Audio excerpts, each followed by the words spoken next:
Vous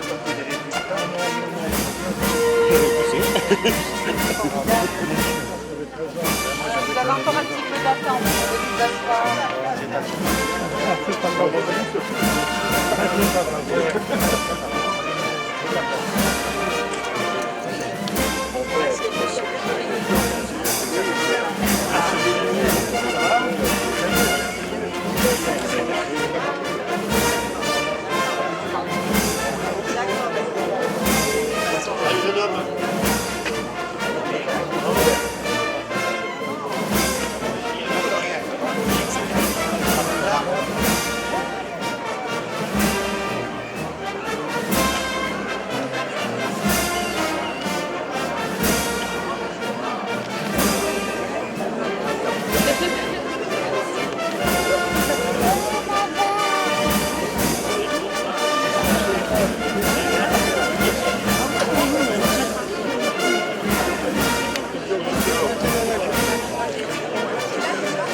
Durant la cérémonie.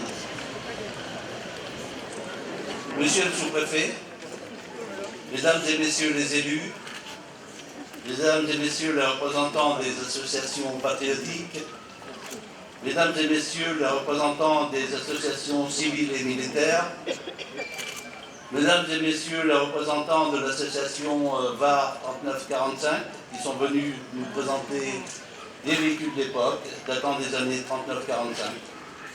Donc cette association, à sa manière, contribue à entretenir et à perpétuer le devoir de mémoire. Mesdames et messieurs, chers amis, la cérémonie du 70e anniversaire de la libération de Manosque et des débarquements de Normandie et de Provence, à laquelle vous allez assister, se déroulera exceptionnellement en deux parties. En effet, ces derniers jours, s'est rajoutée l'attribution de la Légion d'honneur à M. Fernand Berger, 98 ans, ancien de la 2e division blindée du général Leclerc, qui débarqua en août 1944 en Normandie sur la plage de Tabiche. M. Berger a souhaité que la cérémonie de remise de la Légion d'honneur par M. le sénateur Claude de Mézel se déroule devant le monument départemental de la Résistance. Comment refuser une telle demande émanant d'un si brillant combattant dont les états de service seront rappelés par M. le sénateur dans quelques instants. M. Berger et le porte-coussin rejoignent leur emplacement.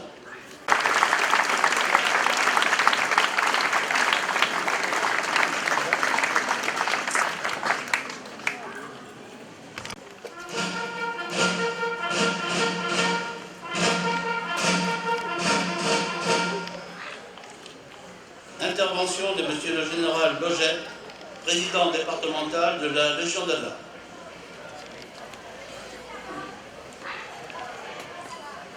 Dans quelques instants, la croix de chevalier de la Légion d'honneur va être remise à M. Berger. Cette distinction existe depuis plus de 200 ans. Elle a été créée par Bonaparte, qui était alors premier consul, et qui a fait inscrire dans la loi du 29 Floréal en 10 ou 19 mai 1802 que la Légion d'honneur récompense les services civils et militaires exceptionnels rendus au pays. C'est une distinction de mérite individuel et de portée universelle que le premier consul avait imaginé ainsi. Il faut créer un ordre qui soit le signe de la vertu, de l'honneur, de l'héroïsme. Une distinction. En 212 ans, cette croix est venue honorer un grand nombre de Françaises et de Français, ainsi que quelques étrangers. En 2 siècles, l'ordre de la Légion d'honneur a traversé différents régimes et a ainsi connu 2 empereurs, 3 rois et 5 républiques. Pour autant, il n'a subi que des modifications mineures, même si certains, comme en 1848 et en 1870, avaient songé à le supprimer. L'ordre de la Légion d'honneur comprend 3 grades: chevalier, officier, commandeur. 2 dignités, grand officier et grand croix. Le président de la République en est le grand maître. À la fin du Premier Empire, il y en avait 32 000. On en comptait 300 000 en 1960. Aujourd'hui, il y a 92 000 légionnaires et 3 000 nouveaux chevaliers sont nommés chaque année. 2 tiers à titre civil et 1 tiers à titre militaire. Le président Sarkozy a décidé de donner aux femmes la place entière qu'elles méritent au sein de l'ordre, en imposant la parité dans les nominations de chevaliers et maintenant aussi dans les promotions aux différents grades.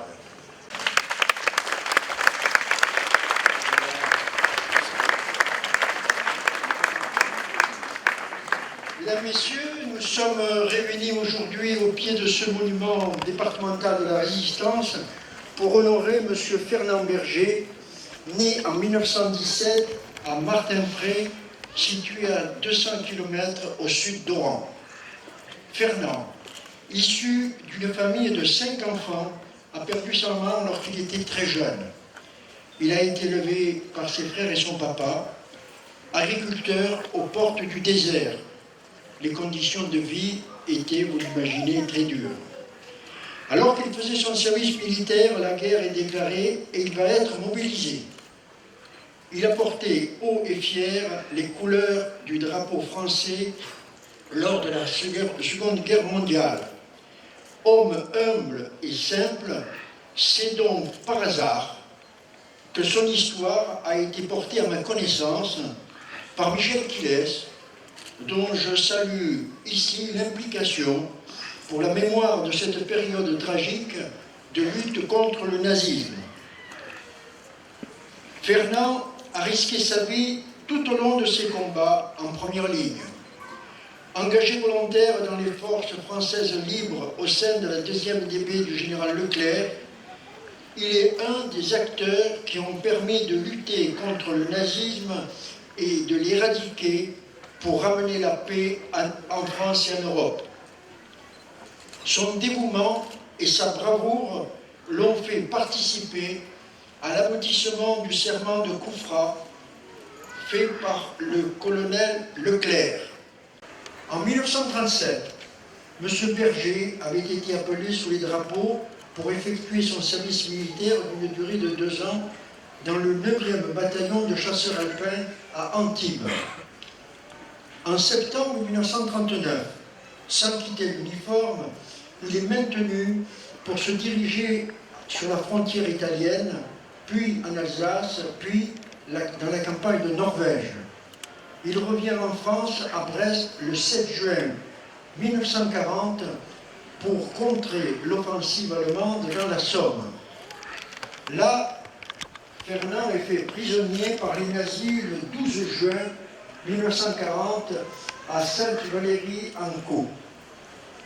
Après des marches forcées de 50 km par jour, il est interné dans le Stalag 100 de Béthune, dans le Pas-de-Calais, le 25 juin 1940.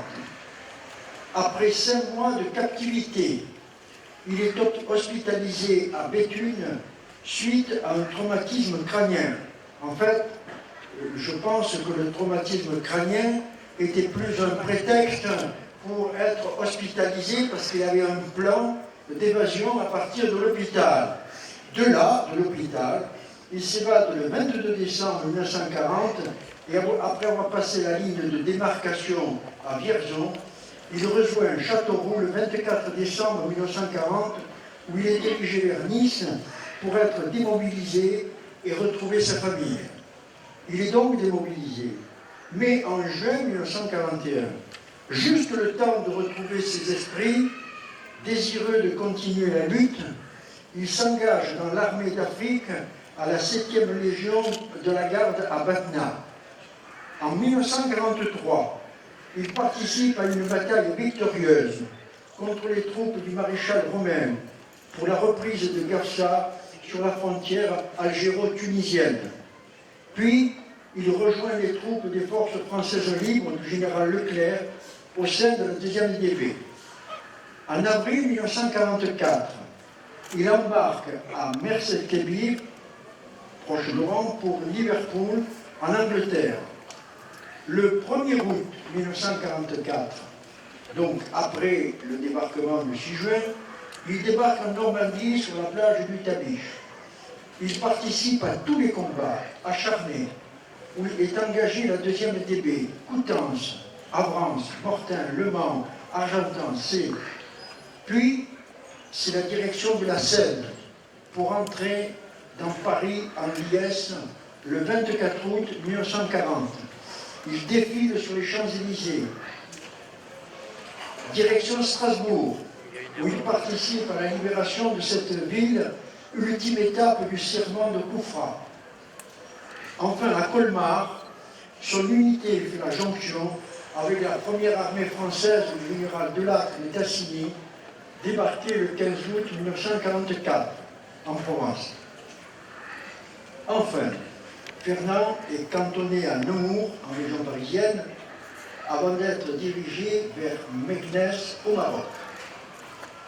Après un tel parcours, Fernand aurait dû recevoir des insignes dans la Légion d'honneur depuis très longtemps. Homme humble et discret, Fernand gardait pour lui ses très honorables actes militaires. Compte tenu de ce passé prestigieux, je n'ai rencontré aucune difficulté à convaincre le ministre de la Défense pour qu'il lui soit décerné la médaille de chevalier de la Légion d'honneur. Aujourd'hui, c'est pour moi un grand honneur de remettre cet insigne à un valeureux soldat qui a participé à la libération de notre pays.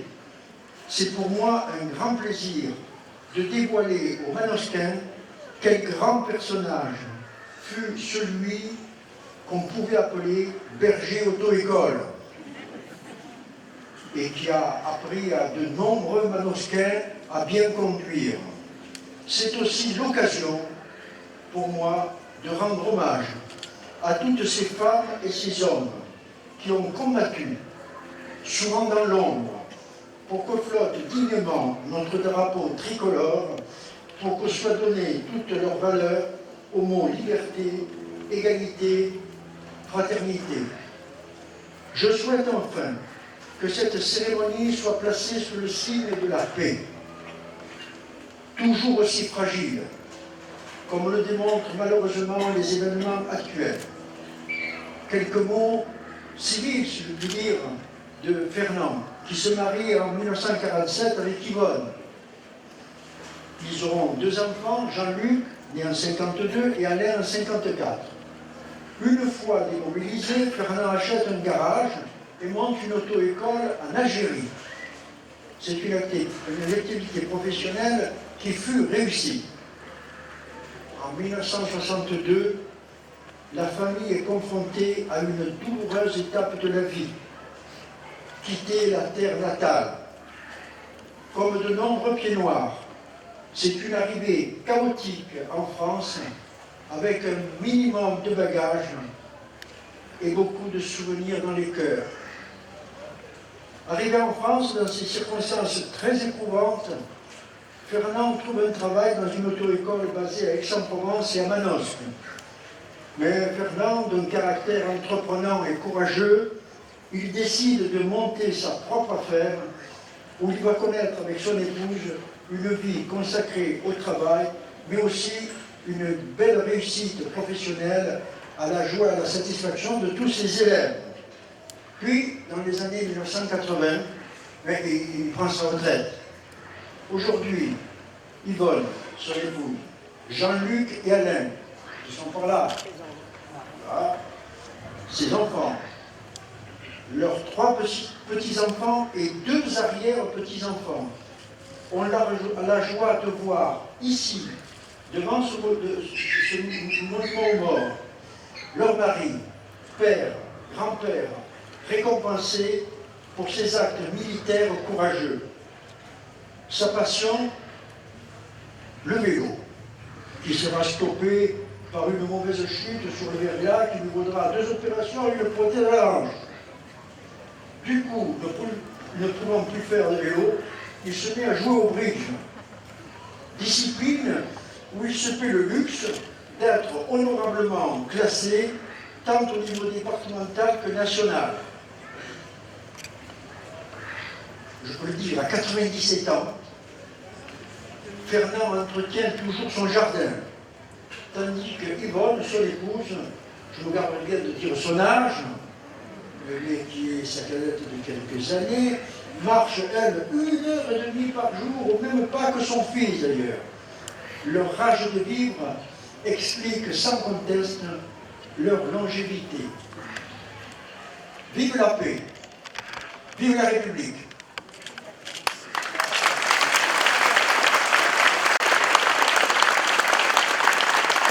Fernand Berger, au nom du président de la République et en vertu des pouvoirs qui me sont conférés, nous vous faisons chevalier de la Légion d'honneur.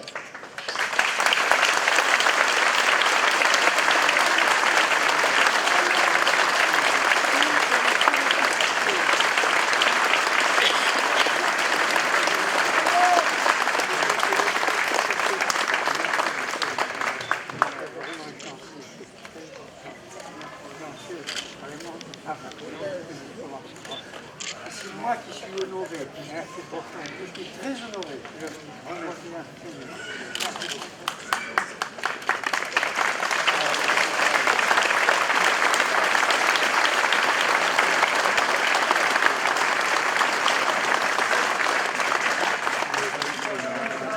Fermez le banc.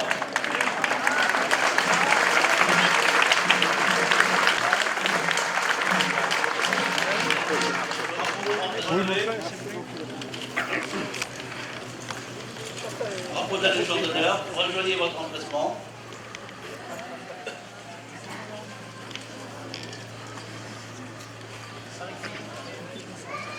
Seconde partie. Alors je demande aux personnes qui sont juste devant l'effigie de Martin Brett de dégager pour la région 2, actuellement équivalente à la région PACA, d'implanter plusieurs maquis AS dans notre département. Il prend part aux côtés du colonel Jean Vial, ce qui veut dire le comité départemental de la libération, alors qu'il se rend à une... Avec 11 autres camarades, il est emmené à Marseille, dans le vallon de Cygne, dans le Var, où ils sont fusillés. Louis... Première allocution, celle de M. Reynaud, qui était l'ancien de la première armée française, qui est débarqué sur les côtes de Provence. C'est un honneur de le recevoir.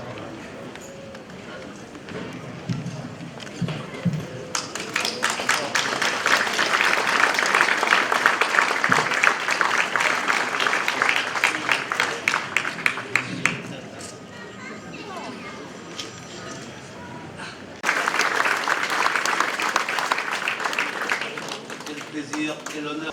Nous allons maintenant procéder au dépôt des gerbes. Gerbes des Amis de la Résistance par Mme Besson et Mme Mébrouillon.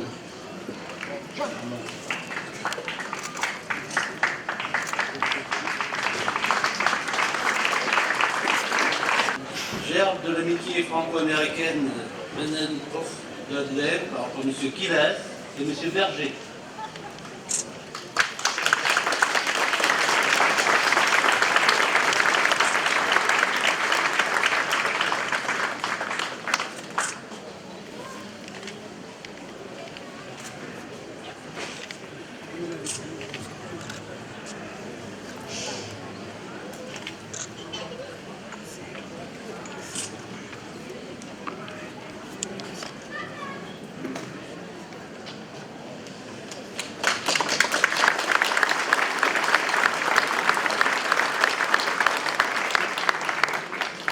Chers de l'amicale de la Légion étrangère de Puy-Loubier et des anciens combattants de traite.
J'invite maintenant les personnalités à venir saluer les porte-drapeaux.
Laisser monter des porte-drapeaux sur la place du terreau. Moi, je vais vous inviter tout simplement à remonter sur les trottoirs quand nous allons former un défilé puisque les véhicules vont faire 2 tours de ville. Pour celles et ceux, c'est pas tout le monde, mais pour nous aider, nos anciens, si vous souhaitez, vous allez voir, il y a des camions, des jeeps, si vous souhaitez monter, pas tout le monde, faites attention, sur un des véhicules, c'est avec grand plaisir. Celles et ceux qui ne monteront pas sur les véhicules, je vous invite à monter bien sûr sur le terreau. Les véhicules, après 2 tours de ville, monteront sur le terreau et nous porterons le verre de l'amitié tous ensemble, à présent.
Vive pour le petit.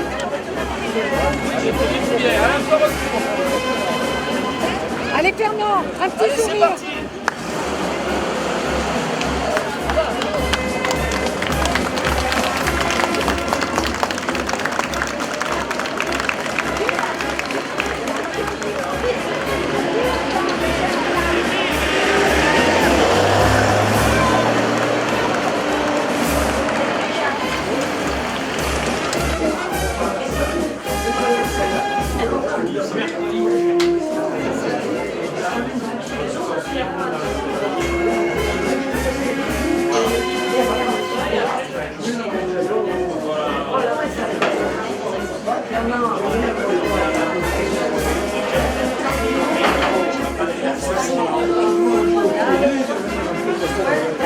Ça marche. Allez.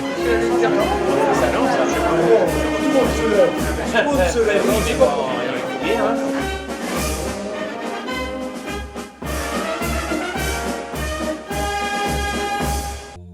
Sur ce bateau s'éloignant du port, le cœur serré, ils s'en vont vers le nord.